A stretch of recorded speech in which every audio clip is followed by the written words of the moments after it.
السلام علیکم ورحمۃ اللہ وبرکاتہ۔ بسم اللہ الرحمن الرحیم۔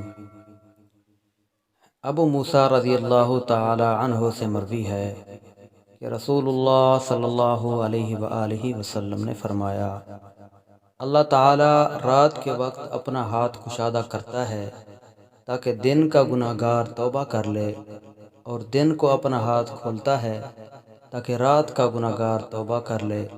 یہ اس وقت تک ہوتا رہے گا جب تک سورج مغرب سے طلوع نہ ہو جائے۔ ابو ہریرہ رضی اللہ تعالی عنہ سے مرفوعاً مروی ہے، یقیناً اللہ تعالیٰ تمہارے جسموں اور تمہاری صورتوں اور اموال کی طرف نہیں دیکھتا، لیکن اللہ تعالیٰ تمہارے دلوں کی طرف اور اپنی انگلیوں سے اپنے سینے کی طرف اشارہ کیا اور تمہارے اعمال کی طرف دیکھتا ہے۔ ابو ہریرہ رضی اللہ تعالی عنہ سے مروی ہے کہ رسول اللہ صلی اللہ علیہ وآلہ وسلم سے سوال کیا گیا کہ کون سا عمل افضل ہے؟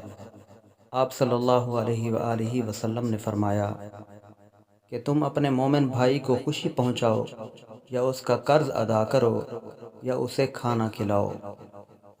دوستو، اللہ تعالیٰ سے دعا ہے اللہ تعالیٰ ہمیں ان احادیث پر عمل کی توفیق عطا فرمائے اور اپنے پیارے حبیب صلی اللہ علیہ وآلہ وسلم کی سچی اتباع اور سچی محبت نصیب فرمائے۔